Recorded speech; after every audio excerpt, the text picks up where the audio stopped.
નમસ્કાર, video report સાથે હું છું હેતવી અને અત્યારના હાલના મહત્વના સમાચાર। શપથવિધિ પહેલા જીતુભાઈ વાઘાણીનું નિવેદન સામે આવ્યું છે। જે મંત્રીઓ શપથ લેવાના છે તેમને ફોન આવી ગયા છે। ફોન આવવા અંગે અલ્પેશ ઠાકોરનું નિવેદન આવ્યું છે। અલ્પેશ ઠાકોરે કહ્યું છે કે મને હજી સુધી કોઈ ફોન નથી આવ્યો। जी हाँ, આપણે આ મહત્વના બ્રેકિંગ સમય આપણે બતાવી રહ્યા છે। શપથવિધિ પહેલા જીતુ વાઘાણીનું નિવેદન આવ્યું છે કે જે મંત્રીઓ શપથ લેવાના છે તેમને ફોન આવી ગયા છે। તો આ બાજુ ફોન આવવા અંગે અલ્પેશ ઠાકોરનું નિવેદન આવ્યું છે।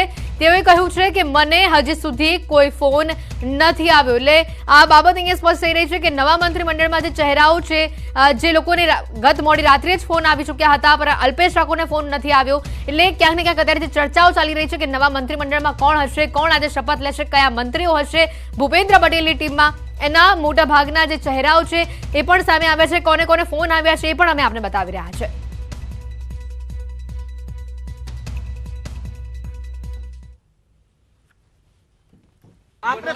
જેટલા મંત્રીઓને મંત્રીમંડળના શપથ લેવાના છે એ તમામ મંત્રીશ્રીઓને, ધારાસભ્યશ્રીઓને ફોન આવી ગયા છે। એ તમામ લોકો આજે શપથ લેવાના છે, પણ ભારતીય જનતા પાर्टीના તમામ કાર્યકर्ताओं, मंत्री અને मुख्यमंत्री બધા બની રહ્યા છે। देखिए मुझे तो कॉल नहीं आया है। देखिए मुझे तो कॉल नहीं आया है। તો આ સીધા દ્રશ્યો પણ અમે આપને બતાવી રહ્યા છે। ભૂપેન્દ્ર પટેલ રાજ્યના 18મા સીએમ પદના શપથ લેવા માટે જઈ રહ્યા છે। ટીમ ભૂપેન્દ્ર પટેલ આજે શપથ લે છે અને જેની તમામ તૈયારીઓ થઈ ગઈ છે। વિજય મુહૂર્તમાં આજે તમામ મંત્રીઓ અને સાથે ભૂપેન્દ્ર પટેલ પણ શપથ લેશે। શપથવિધિ પહેલા જે જીતુ વાઘાણીનું નિવેદન આવ્યું હતું કે તમામ જે મંત્રીઓ છે કે જે આજે શપથ લેવાના છે તેઓને અગાઉથી જ ફોન આવી ચૂક્યા હતા અને હમણાં જ અમે જે તમને આપને અલ્પેશ ઠાકોરનું જે નિવેદન છે, જે મીડિયા સમક્ષ તેઓએ વાત કહી તે પણ બતાવ્યું। તેઓએ કહ્યું છે કે મને હજી સુધી કોઈ ફોન નથી આવ્યો।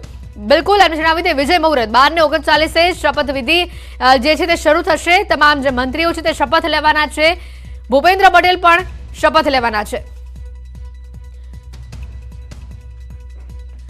તો ટીમ ભૂપેન્દ્રમાં કોણ સામેલ હશે એને લઈને જે વાત કરી રહ્યા છે, ટૂંક જ સમયમાં શપથવિધિ પણ શરૂ થશે। કોને કોને ફોન આવ્યા છે? જી હા, આ એક મહત્વનો સવાલ છે બની રહ્યું છે, તેને લઈને પણ અમે આપણે ગ્રાફિક્સના માધ્યમથી બતાવી રહ્યા છે। હર્ષ સંઘવી, મુકેશ પટેલ, આ જે નામો છે, જે લોકોને ફોન આવ્યા છે તે લોકોના નામ અમે આપણે બતાવી રહ્યા છે। તો સંતરામપુરથી કુબેર ડિંડોરને ફોન આવ્યો છે। ભાવનગર ગ્રામ્યથી પરસોત્તમ સોલંકીને પણ ફોન આવી ગયો છે। આ સાથે નવા બ્રેકિંગ્સ પણ સામે આવી રહ્યા છે। નવી સરકારની શપથવિધિ અંગે સૌથી મોટા સમાચાર, સીએમ સહિત 17 નેતાઓ મંત્રી પદે શપથ લેશે। જે માહિતી આવી રહી છે, મંત્રી પદના દાવેદારો રાજભવનની બહાર અત્યારે નીકળ્યા છે। બેઠકમાં સીઆર પાટીલ સહિત નેતાઓ પણ ઉપસ્થિત રહ્યા હતા। જે વિગતો આવી રહી છે નવી સરકારની શપથવિધિ અંગે સૌથી મોટા સમાચાર ન્યૂઝ 18 ગુજરાતીમાં આપણે બતાવી રહ્યા છે। સીએમ સહિત 17 નેતાઓ મંત્રી પદે શપથ લેશે। મંત્રી પદના દાવેદારો રાજભવનથી અત્યારે બહાર નીકળ્યા છે। જે બેઠક હતી, બેઠકમાં સીઆર પાટીલ સહિત નેતાઓ પણ હાજર રહ્યા હતા। આજની આ શપથવિધિ સમારોહમાં કેટલાક વીવીઆઈપી પણ ઉપસ્થિત રહેશે। 7 રાજ્યોના મુખ્યમંત્રી પણ આ શપથવિધિમાં સામેલ રહેશે। ભૂપેન્દ્ર પટેલ રાજ્યના 18મા સીએમ પદે આજે શપથ લેવા જઈ રહ્યા છે। ટૂંક જ સમયની અંદર શપથવિધિ જે છે તે શરૂ થશે, જેની પણ પડે વિગત ન્યૂઝ 18 ગુજરાતી આપણા સુધી પહોંચાડશે। નવી સરકારની શપથવિધિ અંગે મોટા સમાચાર આવી રહ્યા છે। મુખ્યમંત્રી સહિત 17 નેતાઓ મંત્રી પદે શપથ લેશે। તમામ મંત્રી પદના જે દાવેદારો છે તે રાજભવનથી બહાર નીકળ્યા છે। સીએમ નિવાસ સ્થાને બેઠક પૂર્ણ થઈ છે। આપને પણ જણાવી દઈએ, બેઠકમાં સીઆર પાટીલ સહિત અનેક દિગ્ગજ નેતાઓ પણ હાજર રહ્યા હતા। ટીમ ભૂપેન્દ્ર પટેલ આજે શપથ લેવા જઈ રહી છે। ગણતરીની મિનિટો કદાચ કહી શકાય કે ગણતરીનો સમય બાકી રહ્યો છે શપથવિધિ શરૂ થવામાં। વીવીઆઈપી મહેમાનો પણ આ શપથવિધિમાં ઉપસ્થિત રહેવાના છે। 7 રાજ્યોના સીએમ આ શપથવિધિમાં હાજરી આપશે। પ્રધાનમંત્રી, કેન્દ્રીય ગૃહમંત્રી અમિત શાહ, જેપી નડ્ડા પણ આ શપથવિધિમાં હાજર રહેવાના છે। તો આપણે જણાવી દઈએ, અમારી સાથે સંવાદદાતા મયુર માખડિયા પણ સીધા આપણી સાથે અહીંયા જોડાયા છે। મયુર માખડિયા પાસે જઈશું આપણે સીધા। મયુર, અત્યારે શપથવિધિની તૈયારીઓ લગભગ પૂર્ણ થઈ ચૂકી છે। તમામ જે મંત્રીઓ છે, નેતાઓ છે તે અત્યારે રાજભવનથી બહાર નીકળી રહ્યા છે। કેવા પ્રકારની તૈયારીઓ જોઈ રહ્યા છો અત્યારે આપ?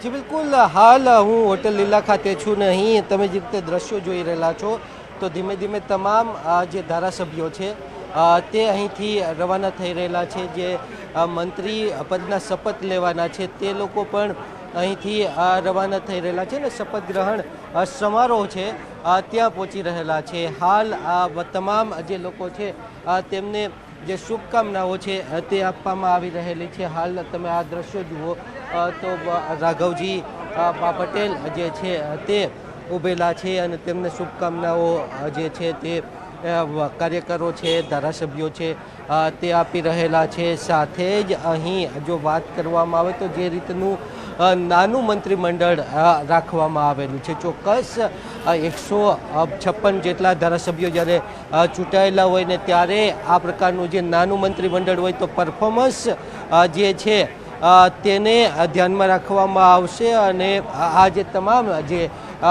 મંત્રીપદના શપથ લેશે એ તમામ લોકોએ પોતાના જે પરફોર્મન્સ છે તેના ઉપર એ ધ્યાન રાખવું પડશે. સાથે જ જે છે તે વિસ્તારના જે સમીકરણો છે તેને પણ જોવામાં આવશે. આ વિસ્તારના જે સમીકરણ છે તે પ્રમાણે જે સમગ્ર વ્યવસ્થા છે તે કરવામાં આવશે. આપણી સાથે ઉદયભાઈ છે, ઉદયભાઈ સાથે વાત કરીએ. ઉદયભાઈ, જે રીતે બમ્પર જીત મળેલી ને હવે સૌથી નાનું મંત્રીમંડળ, કઈ રીતે જુઓ છો અને લાગે છે કે કામ વધુ છે, ડિલિવરી વધુ કરવાની છે એટલા માટે આ જે નાનું છે તે મંત્રીમંડળ પસંદ કરેલું? ગુજરાત વિધાનસભામાં ભારતીય જનતા પાર્ટીનો આજ ઐતિહાસિક વિજય થયો છે અને 156 જે વિધાયકો છે, પછી મંત્રી હશે કે ધારાસભ્યો હશે, બધા સાથે મળી અને ગુજરાતની જનતાએ જે આશીર્વાદ આપ્યા છે એમાં વધારેમાં વધારે ગુજરાતનો સેવા કેમ થાય, વિકાસ કેમ થાય, એ જ અમારો મંત્ર છે.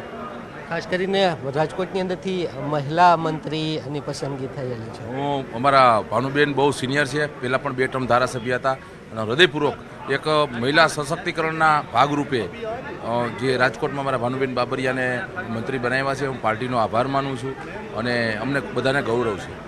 ખાસ કરીને સમગ્ર દેશની અંદર આ જે બમ્પર જીત થયેલી છે એનો સંદેશો કેવા પ્રકારનો?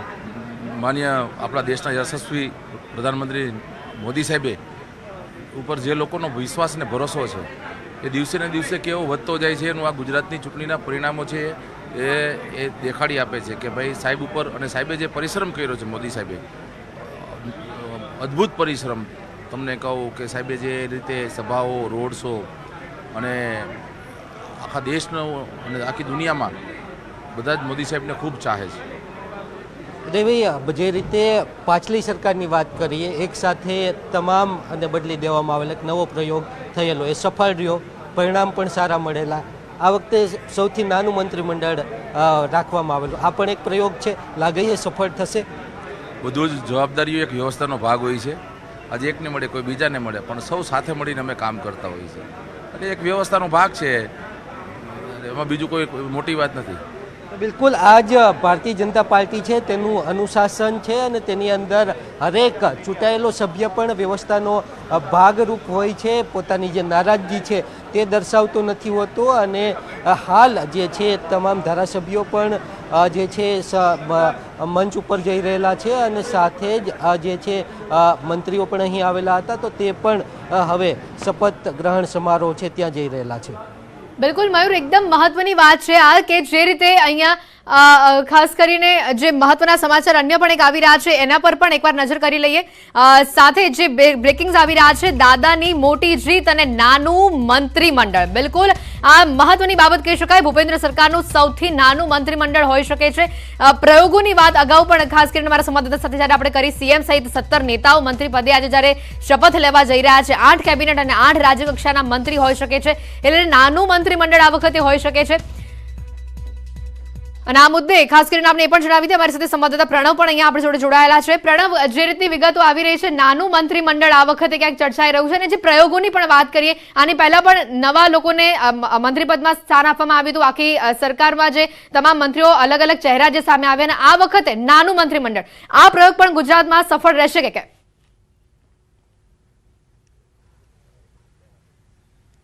ચોક્કસ ભારતીય જનતા પાર્ટી હંમેશા જે પ્રયોગો કર્યા છે સમગ્ર ભારતની અંદર પહેલી વખત તેઓ ગુજરાતમાં કર્યા છે. આખું મંત્રીમંડળ બદલી દેવું, રાજ્યના મુખ્યમંત્રી લઈને તમામ મંત્રીમંડળને બદલવા, ત્યારબાદ નવા મુખ્યમંત્રી સાથે જ જે નવા મંત્રીઓ આવે છે તેઓની કાર્યપદ્ધતિ, કામ કરવાની જે સિસ્ટમ, અને ત્યારબાદ જે પ્રચંડ વિજય 2022ની અંદર જે જનાદેશ ભારતીય જનતા પાર્ટીને ગુજરાતની જનતા આપે છે એ પણ ઐતિહાસિક છે. કારણ કે 7મી વાર ભારતીય જનતા પાર્ટી એ ગુજરાતમાં પોતાની સરકાર છે તે બનાવવા જઈ રહી છે. કારણ કે 1995થી લઈને અત્યાર સુધીનો જે સિલસિલો રહ્યો છે ભારતીય જનતા પાર્ટીનો, તેની અંદર પહેલી વખત એવું બનશે કે જે પ્રચંડ વિજય ભારતીય જનતા પાર્ટીને મળ્યો, તેની અંદર 156 બેઠકો ભારતીય જનતા પાર્ટીએ અહીં જીતી છે. તો એની સામે જ જે મંત્રીમંડળ હતું, જે અપેક્ષાઓ ચાલી હતી, અનેક માધ્યમોમાં એ ચર્ચાઓ ચાલી રહી હતી કે જે કદ હશે તે મોટું હશે, પરંતુ ન્યૂઝ 18 પહેલા જ આ વાત કરી રહી હતી, ન્યૂઝ 18 આ સૌથી પહેલા જ આ સમાચાર બ્રેક કર્યા હતા કે જે મંત્રીમંડળનું કદ હશે તે બિલકુલ પ્રણવ, આપને અહીં અટકાવવા માંગીશ, આપની પાસેથી આવીને વધુ વિગત પણ લઈશું. અત્યારે નીતિન પટેલ પણ પત્રકારો સાથે વાતચીત કરી રહ્યા છે. કેટલાક અપેક્ષિત નામ હજુ સુધી સામે નથી આવી રહ્યા. એ અમારો વિષય જ નથી. એક બાર હિન્દી में बात कर लेते हैं. हिंदी में हिंदी.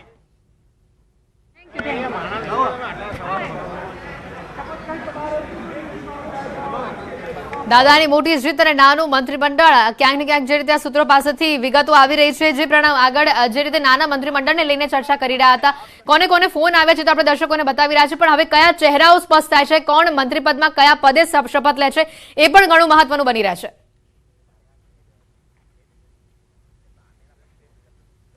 ચોક્કસ એ વાત સ્પષ્ટ થઈ રહી છે કે જે નવું મંત્રીમંડળ હશે તે 16 મંત્રી અને એક મુખ્યમંત્રી, એટલે કુલ 17 લોકોનું આ નવું જે મંત્રીમંડળ 2022નું દાદા સરકારનું હશે. કારણ કે દાદા એટલા માટે કે તેઓને ગુલામનું નામ છે, એટલે દાદા સરકારનું આ 17 લોકોનું જે મંત્રીમંડળ હશે આ પહેલી વખત બનશે. કારણ કે જે રીતે ભૂપેન્દ્ર પટેલના અધ્યક્ષસ્થાનમાં ચૂંટણીઓ યોજાઈ, પ્રધાનમંત્રી નરેન્દ્ર મોદી હોય કે ગૃહમંત્રી અમિત શાહ હોય, તમામ લોકોએ અહીં જબરદસ્ત પ્રચંડ જે કહી શકાય જનાદેશ છે ભારતીય જનતા પાર્ટીને અહીં આપ્યો, અને તેની અંદર જે 156 જેટલું વિક્રમજનક રેકોર્ડ બ્રેક ભારતીય જનતા પાર્ટીએ પોતાની બેઠકો અહીં હાંસલ કરી. કારણ કે અત્યાર સુધીનો જે રેકોર્ડ હતો તે કોંગ્રેસના નામે હતો, માધુરી સોલંકીના નામે હતો, પરંતુ એ રેકોર્ડ પણ તેઓએ ક્રોસ કરીને 156 જેટલી બેઠકો ભારતીય જનતા પાર્ટી અહીં હાંસલ કરી છે. ત્યારે ન્યૂઝની પાસે એક્સક્લુઝિવ માહિતી એ છે કે બપોરે 2 કલાકે જે શપથ સમારોહ યોજાવાનો છે તેની અંદર 16 મંત્રીઓ સ્થાન જે શપથ લેશે, એક મુખ્યમંત્રી તરીકે ભૂપેન્દ્ર પટેલ, અને એમાં પણ 8 જેટલા કેબિનેટ મંત્રીઓ હશે અને સાથે જ 8 જેટલા રાજ્યકક્ષાના મંત્રીઓ હશે. અને તમામ જ્ઞાતીય સમીકરણોને આધારે પાટીદાર સમાજ હોય, આદિવાસી સમાજ છે, જે દલિત સમાજ છે, અને સાથે જ સૌથી મોટી વાત અહીં આવી રહી છે કે જે સવર્ણ વર્ગમાંથી પણ વધુમાં વધુ લોકોને અહીં પ્રાયોરિટી આપવામાં આવશે. અને એ પણ અહીં સ્પષ્ટ થઈ ગયું છે કે જે જ્ઞાતીય સમીકરણોને જે જિલ્લાઓમાં સૌથી વધુ ભારતીય જનતા પાર્ટી અહીં પ્રચંડ જીત મેળવી છે, તમામ જિલ્લાઓની અંદર 7 અને 5 બેઠકો જે જિલ્લાઓમાં પ્રાપ્ત કરવામાં આવી છે, એમાંથી એક જિલ્લા દીઠ એક પ્રતિનિધિત્વ મંત્રીમંડળમાં જોવા મળશે. અને તેની અંદર એ પણ અહીં ન્યૂઝની પાસે જે માહિતી આવી છે, જાણકાર સૂત્રો જે માહિતી આપી રહ્યા છે કે જે 17 લોકોનું મંત્રીમંડળ હશે તેની અંદર અનેક એવા ચહેરાઓ હશે જે નવા ચહેરાઓ છે, જે પહેલે ચૂંટણી લડ્યા છે છતાં પણ તેઓને મંત્રી પદ છે તે આપવામાં આવશે. તો સાથે જ જે સિનિયર નેતાઓ છે, જે સિનિયર જે ચૂંટાયેલા પ્રતિનિધિઓ છે, જે 5 ટર્મ 4 ટર્મ ચૂંટાયેલા છે, એને પણ અહીં સ્થાન આપશે. એટલે જે બેલેન્સ કરવાનો પ્રયાસ છે તે અહીં કરવામાં આવશે. અને પહેલી વખત એવું બનશે 1995થી લઈને અત્યાર સુધીનો આપણો સિલસિલો જોવો, જે મંત્રીમંડળ જ્યારે નરેન્દ્ર મોદી પણ હતા, કેશુભાઈ પટેલ પણ હતા, વિજય રૂપાણી હતા, કે પછી આનંદીબેન પટેલ હતા, તેનું જે મંત્રીમંડળ હતું તે હંમેશા માટે 20+2 રહેતું હતું. 22થી 25 જેટલા મંત્રીમંડળમાં તેઓ સમાવેશ હતો. પરંતુ આ વખતે પહેલી વખત દાદાને જે પ્રચંડ વિજય મળ્યો છે, 156 જેટલી બેઠકો મળી છે, પરંતુ સાથે જ વિજય ભવ્ય થયો છે, પ્રચંડ વિજય મળ્યો છે. તો સાથે જ એક પ્રયાસ થઈ રહ્યો છે અને એક નવો પ્રયોગ છે તે ભારતીય જનતા પાર્ટી અહીં કરવા જઈ રહી છે. તેની અંદર નાનું મંત્રીમંડળ રહેશે, માત્ર 17 લોકો આ નવા મંત્રીમંડળમાં હશે. અને એ પણ જે મંત્રીમંડળની શપથ જે સમારોહ છે તે બપોરે 2 કલાકે હેલિપેડ ગ્રાઉન્ડ ખાતે શપથ સમારોહ થવાનો છે. ત્યારબાદ આ તમામ જે નવા નિયુક્ત જે મંત્રીઓ જે શપથ લઈ રહ્યા છે તે તમામ લોકોની કેબિનેટ છે એ બપોરના 5 કલાકે મળશે, તે પ્રકારની પણ જાણકાર સૂત્રો હાલ માહિતી આપી રહ્યા છે. અને બપોરના 5 કલાકે કે તમામ જે 16 જે મંત્રીઓ છે અને જે મુખ્યમંત્રી છે એને કયા કયા પોર્ટફોલિયો આપવા, એ પોર્ટફોલિયો પણ અહીં આપી દેવામાં છે. તો સાથે જ એ પણ અહીં વાત સ્પષ્ટ થઈ ગઈ છે કે જીતુ વાઘાણી જેવા જે દિગ્ગજ નેતાઓ છે તેઓને આ વખતે મંત્રીમંડળમાં સ્થાન નહીં મળે. અલ્પેશ ઠાકોર છે, હાર્દિક પટેલ જે અટકળો ચાલી રહી હતી તેનું પણ પૂર્ણ વિરામ છે, આ વખતે અહીં મૂકી દેવામાં આવ્યો છે. અને જે નવા ચહેરાઓ સાથે જ્ઞાતીય સમીકરણો, જાતીય સમીકરણોને આધારે ભારતીય જનતા પાર્ટી છે તે પોતાના નવા મંત્રીમંડળ છે તેના સભ્યો છે તે અહીં પસંદ કરી દીધા છે. બિલકુલ પ્રણવ, આભાર સમગ્ર માહિતી બદલ. તો જે રીતે ભારતીય જનતા પાર્ટી ગુજરાતમાં નવા પ્રયોગો કરતી હોય છે, આ વખતે પણ એક માસ્ટર સ્ટ્રોક છે, કારણ કે નાનું મંત્રીમંડળ હશે એ વાત અહીંયા સ્પષ્ટ ક્યાંક ને ક્યાંક થઈ રહી છે. પાર્ટીનું માર્ગદર્શન અને જનતાએ એનું ઋણ ચૂકવ્યું છે અને અત્યારે જે મંત્રીમંડળ થયું છે એમાં સમગ્ર લોકસભાને જોઈને મંત્રીમંડળની રચના થઈ છે, એને અમે આવકારીએ છીએ. તમામ દેશના વડાપ્રધાન મુરબ્બી નરેન્દ્રભાઈ અને અમિતભાઈ સાથે તમામ ધારાસભ્યોને અહીંયા બોલાવ્યા. એમની સાથે એક પ્રોટોકોલ પ્રમાણે એમની સાથે એક જમણવાર છે. પાર્ટી નક્કી કરે, જેને ફોન આવ્યો એને શપથ લેવાના હોય, ફોન ન આવ્યો એને સામે બેહવાનું હોય. भारत की जनता ने प्रचंड बहुमत से सरकार बनाई है, ये हमारे लिए खुशी का दिन तो है ही, लेकिन एक बहुत बड़ी जिम्मेवारी भी हम लोगों को मिली है, जिस जिम्मेवारी पर भारतीय जनता पार्टी का एक विधायक मजबूती से काम करेगा. और नरेंद्र भाई मोदी साहब ने जो कहा है कि आने वाले 15, 10, 5 साल का जो फ्यूचर गुजरात और मजबूती से तय होना है, बस उस पर काम किया जाएगा. નેતૃત્વ જે કાંઈ શીર્ષ નેતૃત્વે નક્કી કર્યું છે એ પ્રમાણેની વ્યવસ્થાઓ બનતી હોય છે, પણ ખુશીની વાત છે કે આજે એક સુવર્ણ દિવસ ગુજરાત અને ભારતની ધરતી માટે છે. શુભકામનાઓ પાઠવું છું. તમારા વિસ્તારની અંદરથી જે પ્રતિનિધિત્વ છે તે ઋષિભાઈ ઉત્તર ગુજરાતથી છે, કઈ રીતે આ પસંદગી કેમને જુઓ છો? એમને પણ ખૂબ શુભકામનાઓ. ખૂબ સારા એક વ્યક્તિ છે અને ખૂબ સફળ થશે. भारतीय जनता पार्टी को प्रधान सेवक नरेंद्र भाई के नेतृत्व में अभूतपूर्व जीत दिलवाने के लिए और विकास की गौरव गाथा को सुनहरे अक्षरों में इतिहास में पुनः दर्ज करने के लिए गुजरात की प्रजा को मैं आभार व्यक्त करती हूँ. नरेंद्र भाई का, भूपेंद्र भाई का, CR पाटिल साहब का और अमित भाई शाह का विशेष अभिनंदन करती हूँ. તો પ્રચંડ જીત બાદ હવે સરકાર બનવાની તૈયારીઓ તેજ થઈ છે. 16 MLA ને રાત્રે મંત્રીપદના શપથ માટે ફોન આવ્યા હતા અને આજે 16 મંત્રી સહિત ભૂપેન્દ્ર પટેલ એમ 17 મંત્રીઓ આજે શપથ લેશે. ટૂંક જ સમય બાકી રહ્યું છે. જે રીતે પ્રચંડ જીત ભારતીય જનતા પાર્ટી ગુજરાતમાં હાંસલ કરી છે અને તે બાદ આજે શપથવિધિનો સમારોહ યોજાયો છે. કેટલાક VIP મહેમાનો પણ ઉપસ્થિત છે શપથવિધિ સમારોહમાં. તો કેન્દ્રીય મંત્રીઓ પણ ગુજરાત આવ્યા છે શપથવિધિ સમારોહમાં હાજર રહેવા માટે. ટીમ ભૂપેન્દ્ર પટેલ આજે શપથ લેવા જઈ રહી છે અને સૌથી મહત્વની વાત એ છે કે સૌથી નાનું મંત્રીમંડળ આ વખતે હશે. 16 MLA. બિલકુલ જે વિગત સૂત્રો પાસેથી મળી રહી છે, ટીમ ભૂપેન્દ્રમાં આ વખતે 16 મંત્રીઓ સામેલ હશે. સૌથી નાનું મંત્રીમંડળ હશે. નવા પ્રયોગ કરવામાં ભારતીય જનતા પાર્ટીનું નામ હંમેશા મોખરે રહ્યું છે. ગત વખતે પણ આવા જ પ્રયોગ કરવામાં આવ્યો હતો. આ વખતે પણ જે રીતે પ્રચંડ જીત હાંસલ કરી છે, 156 બેઠકો પર જીત હાંસલ કરી અને આ જીતની સાથે સૌથી નાનું મંત્રીમંડળ આ વખતે હશે. એટલે આજે પ્રયોગ ભારતીય જનતા પાર્ટી કરવા જઈ રહી છે ફરી એકવાર ગુજરાતમાં. હવે આ પ્રયોગ એવો સફળ થાય છે તો આવનારો સમય બતાવશે, પરંતુ ચોક્કસ મહત્વની વાત એ છે કે ગણતરીનો જે સમય બાકી રહ્યો છે શપથવિધિ શરૂ થવામાં, અને જેની પળે વિગત ન્યૂઝ 18 ગુજરાતી પહેલા આપણા સુધી પહોંચાડશે. શપથવિધિ સમારોહને લઈને આપણે કેટલાક દ્રશ્યો પણ બતાવ્યા. તમામ જે ધારાસભ્યો છે તે પણ પહોંચી ચૂક્યા છે. સીધા દ્રશ્યો અમે આપને બતાવી રહ્યા છે. ત્યારે જે દ્રશ્યોમાં આપ જોઈ રહ્યા છો તમામ ધારાસભ્યો પહોંચી રહ્યા છે. રીબાબા જાડેજા પણ અહીંયા પહોંચી ચૂક્યા છે. 156 ધારાસભ્યો અત્યારે પહોંચી ચૂક્યા છે. हमारे 156 विधायक को चुना गया, उसके लिए जो काम किया, लाखों कार्यकरों को उसमें लगाया, ये सब मिला के आज हमने किया है, उसकी हमको खुशी है. બિલકુલ. તો ત્યારે જે રીતે નીતિન પટેલને આપણે સાંભળ્યા, જે રીતે ખુશી તેઓએ વ્યક્ત કરી છે, પ્રચંડ જીતની આ ખુશી તેમણે વ્યક્ત કરી અને સાથે જ્યારે આજે નવી સરકાર શપથ લેવા જઈ રહી છે તેને લઈને પણ તેઓએ વાત કરી. તમામ 156 જેટલા જે ધારાસભ્યો છે તે આવી પહોંચ્યા છે. તમામ કાર્યકરો પણ અહીંયા મોટી સંખ્યામાં આવી ચૂક્યા છે. શપથવિધિમાં VIP મહેમાનો પણ ઉપસ્થિત રહેવાના છે. ત્યારે અમારી સાથે સંવાદદાતા ગીતા મહેતા પણ આપણી સાથે અહીંયા જોડાયેલા છે. ગીતા, ટૂંક જ સમય બાકી રહ્યું છે. હવે શપથવિધિને તમામ ધારાસભ્યો પહોંચી ચૂક્યા છે અને આ વખતે સૌથી મહત્વની વાત એ રહી છે કે જે પ્રયોગો ભારતીય જનતા પાર્ટી કરી રહી છે અને આ વખતનો જે પ્રયોગ છે કે સૌથી નાનું મંત્રીમંડળ. શું છે સમગ્ર વિગત?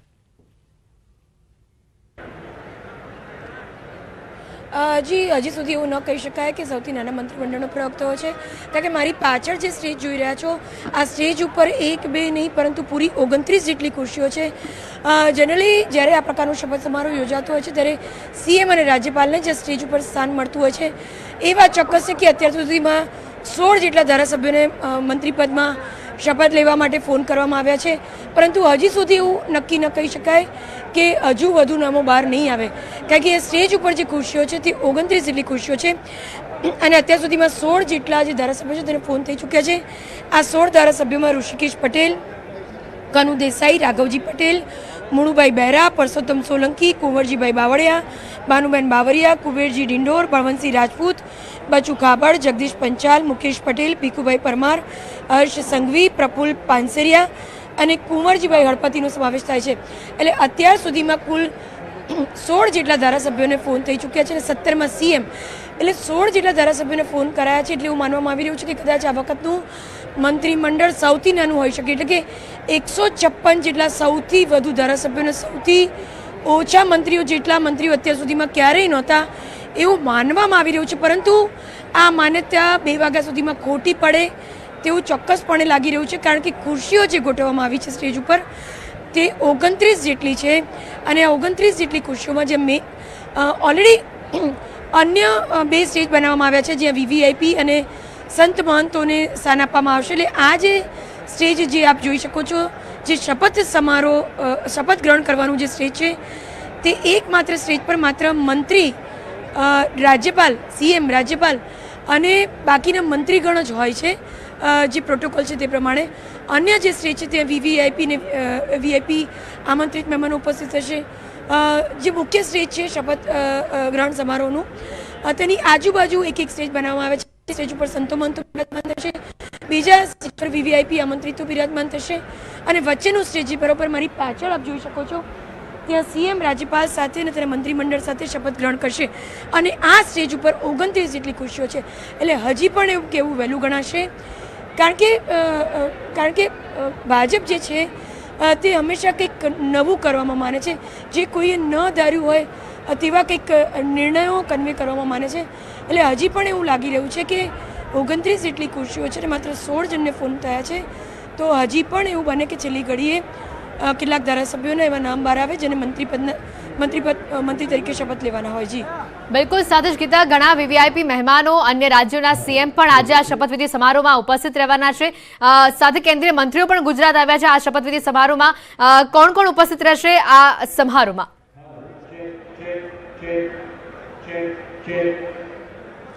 હજી જે મોટા દિગ્ગજો છે, જેપી નડ્ડા સહિતના, સ્મૃતિ ઈરાની પણ આવી ચૂક્યા છે. અન્ય જે રાજ્યો છે, ભાજપના રાજ્યો છે, તેના સીએમ પણ ઉપસ્થિત રહેશે. બિલકુલ ગીતા, હાલ આપને હું અટકાવવા માંગીશ. से नागरिकों को ये आह्वान भी किया था कि भैया क्या है, ऐसे थोड़ी होता है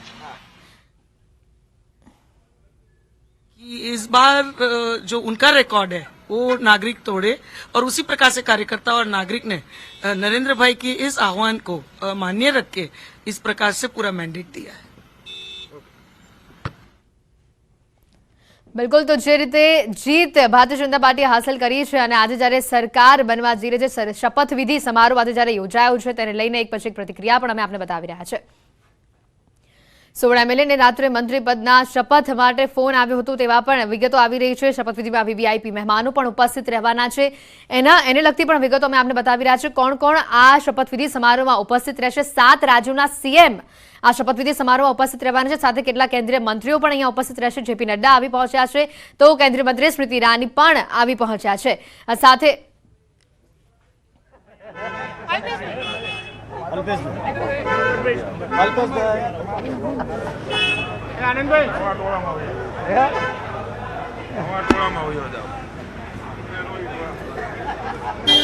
બિલકુલ, તો આ જે દ્રશ્યો પણ અમે આપને બતાવી રહ્યા છીએ, પછી પ્રતિક્રિયા પણ અમે આપને આપવાનો પ્રયત્ન કરીશું. જે રીતે શપથવિધિ સમારોહ ટૂંક જ સમયમાં શરૂ થશે અને તમામ જે ધારાસભ્યો છે તે પણ અહીંયા આવી પહોંચ્યા છે. કાર્યકરો મોટી સંખ્યામાં અત્યારે જોઈ શકાય છે અને સાથે જે રીતે શપથવિધિને લઈને આ અપડેટ આવી રહી છે, જે રીતે દ્રશ્યોમાં જો અલ્પેશ ઠાકોર ઉપસ્થિત છે, શંકર ચૌધરી પણ ઉપસ્થિત છે, કેટલીક પ્રતિક્રિયાઓ પણ અમે આપને સંભળાવવાનો આ પ્રયત્ન કર્યો અને મહત્વની વાત છે લીલા હોટેલ પાસેથીના આ દ્રશ્યો બતાવી રહ્યા છે.